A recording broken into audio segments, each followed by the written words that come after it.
বন্ধুরা, নতুন কাজের জন্য তার টেনে তারটাকে আলতোভাবে পুড়িয়ে নেওয়া হচ্ছে। এক পিস তার মানে গোল করা আছে, এক সাইডের তার সেটা আইসির তার হবে এবং অন্য সাইডের গোল করা তারটি পাক তার হবে।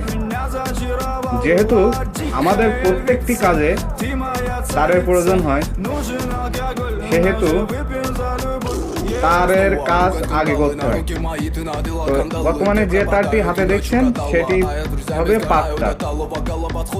আইসির তার পুরানো যেমন তেমন হলেও হয়, বাট পাক তারটি পুরানোর সময় সতর্কতার সাথে এবং নির্দিষ্ট তারতম্যের মাধ্যমে পাক তারটি পোড়াতে হয়।